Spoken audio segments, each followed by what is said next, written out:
everyone, and welcome back to my channel. If you're new here, my name is Amy and I am sharing my family's journey to financial freedom on this channel. I share every single month our monthly budgets, our budget reconciliations, and Debt-Free Friday on this channel. So if that interests you, definitely hit subscribe and become a part of my YouTube family. I so appreciate you all being here. Today we are going to be talking about our March budget. So crazy. I can't believe it's already March. I know I say that every single month. I feel like I just filmed my February budget, and newborn life over here has been making time fly by so fast.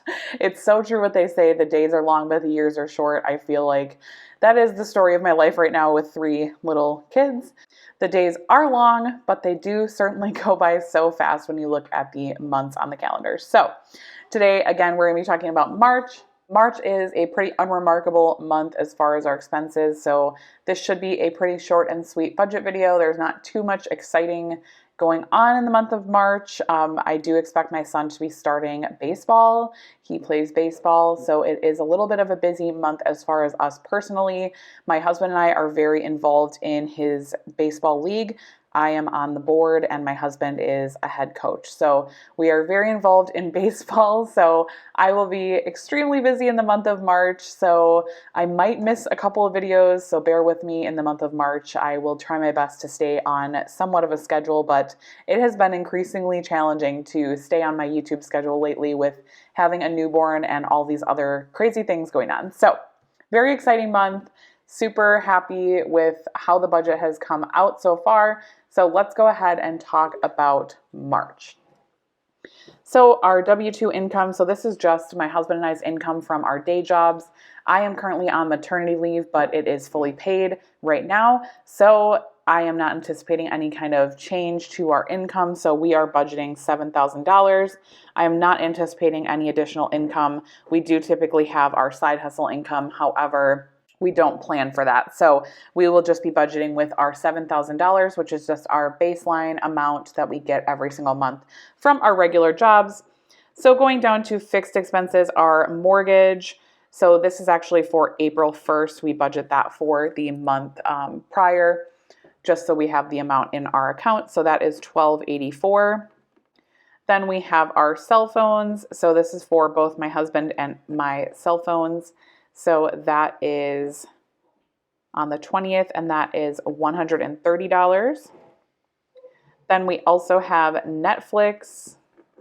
So I heard they were raising the prices in Netflix, but I have not seen ours go up yet. So I don't know if we had some sort of like promotion or something, but we have been paying $15 for a long time. So not sure what's going on with that, but I'm not complaining. That is fine by me. I was expecting it to possibly go up a little bit, but it has not. So not sure what's up with that. Then we have our Peloton. So we do have a Peloton bike. So we do have to pay the monthly fee, which is $41. We also have our internet, which is $60. And if you've been on my channel at all this year and watched any of my other budgeting videos, we have been doing a giving category, and this has been working out really, really great. We have absolutely loved having this category for giving. We've been doing different things with that each month. In January, we gave to one charity, and in February, we gave to a different one. And that's just kind of been working out. I don't really want to set up a reoccurring because there are times where we are like notified of a certain person or charity that need assistance. And so I want to have the flexibility to be able to do different things with that. So for right now, we're leaving it at $100, and we are just giving that throughout the month, depending on the month, to different charities or as we see fit. So I would like to increase that, but for now the $100 has been working out great for us. So we're just going to leave it at $100. We do also do some additional giving typically in December with whatever we have left over from our Christmas budget. So that is just an additional time of year that we are able to give a little bit more. But for now, we'll be leaving that at $100. And then next we have Amazon Prime. So I did check, and I think it actually renews on the 19th, but I did look at it because I heard that they were increasing the Amazon Prime amount. I think it was going up to $140 or $130, And I did check ours. Ours is coming out, I think, as of the 19th or 20th, and it does still say that it's only $119. So I think we were grandfathered in to the amount for this year. So just, I did make a note in my like reoccurring expenses tab on my budget that we will probably have to pay more next year if we don't cancel it. We do use Amazon Prime quite a bit, so I don't think that I'm ready to cancel it because we do, I feel like, get value out of it. So for now, we're going to keep it and we will just keep reevaluating it every year. I know I talked about this in my March budget from last year, which is crazy that I officially have over a year of budgets on this channel because I can reference back. But I know that I did talk about that last year about possibly canceling it, but especially with having 3 kids now and stuff, we do use it quite a bit. So I'm not quite ready to cut the cord yet. Leave a comment down below and let me know if you have Amazon Prime or if you are canceling it, or if this price increase triggered you to want to cancel it. Because I know a lot of people, when they heard that the price was increasing, decided to go ahead and cut the cord and cancel it. So let me know what you're doing with Amazon Prime. For now, I think we're going to keep it. But again, we will just keep reevaluating that. And then the last fixed expense is our electric bill. So I am budgeting $200. March tends to be when our electric bill kind of levels off a little bit and starts to drop off. We do typically have a little bit warmer of weather for Wisconsin in the month of March. So it's kind of starting to warm up. So I'm hoping that that means that we will have a little bit of a less electric bill because our electric bills have been, almost $250 for the last couple of months. So hopefully in March, it'll level off a little bit. So that brings our total fixed expenses to $1,950, and that leaves us with $5,050 remaining for our budget. So let's go ahead and go up to variable expenses. So first we have our personal spending. So this is just what my husband and I get for spending for ourselves. We deposit this into our own personal checking accounts. We don't track it.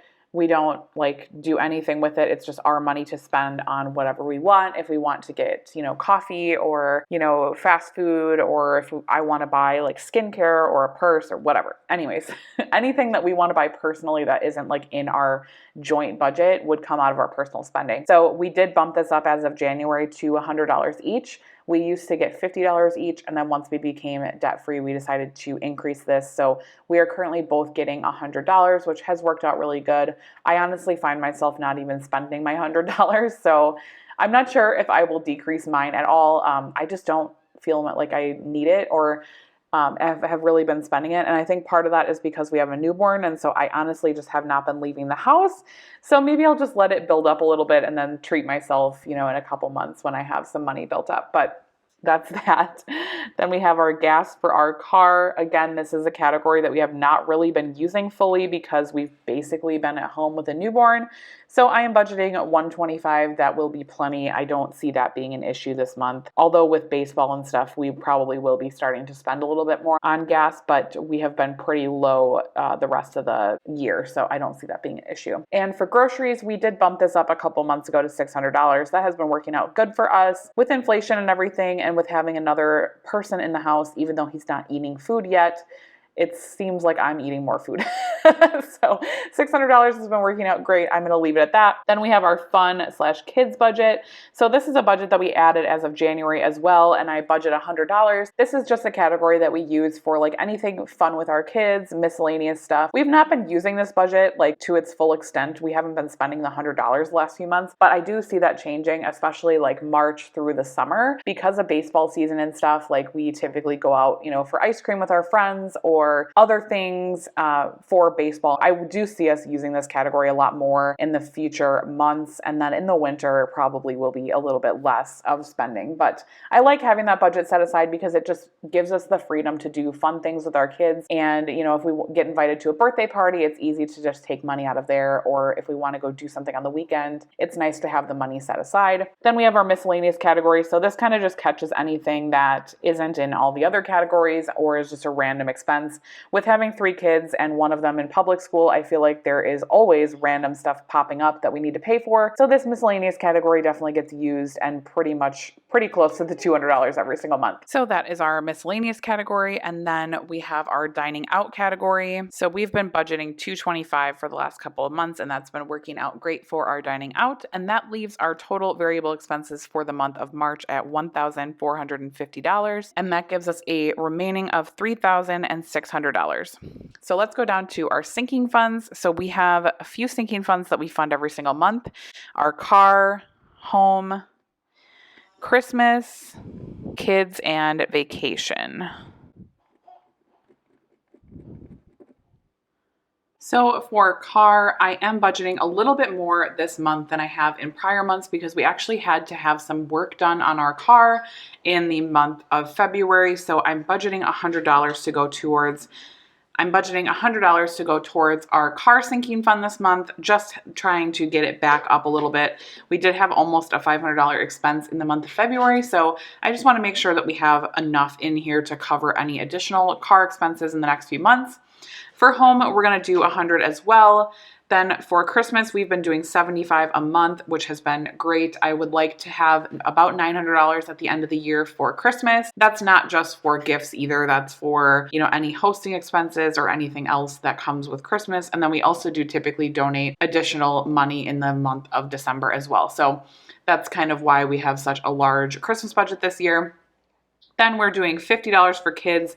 So this is more so for like birthday parties or back to school stuff. So anything that's like larger purchases for our kids. And then vacation, we're doing 100 as well. I'm really hoping in 2023 we'll be able to go on some sort of vacation because it's been a long time with COVID and everything. That leaves our total sinking funds at $425 for this month. And that gives us a total remaining of $3,175. So only thing we have left now is our debt and savings. We are debt free besides our mortgage. So everything else we have left is going towards our emergency fund right now. So that will give us about $3,175 to put towards our emergency fund in the month of March. If you watch any of my recent videos, I've talked about how we have a goal of finishing our emergency fund by May 1st. So any additional penny that we can put this month towards our emergency fund, we definitely will be doing that. So that leaves $3,175 to debt and savings, and that gives us a remaining of $0. So again, we do zero-based budget, which means we just give every single dollar a name in our budget. And that works out really well for us. I also do post a coordinating video with this at the end of every month, which is our budget reconciliation or our budget closeout. So definitely stay tuned for that video. And that is all I have for you guys. Let me know in the comments down below. Have you budgeted for March yet? How is your March budget looking? Do you have anything that you think I'm missing in the month of March? I know we do have St. Patrick's Day. However, we typically don't really spend any money on that holiday. So I did not budget anything separately for that. Anything that we do purchase for that, for like school for the kids or anything, would be coming out of our miscellaneous budget. So let me know if you think I missed anything. Otherwise, I will talk to you in my next video. Bye guys.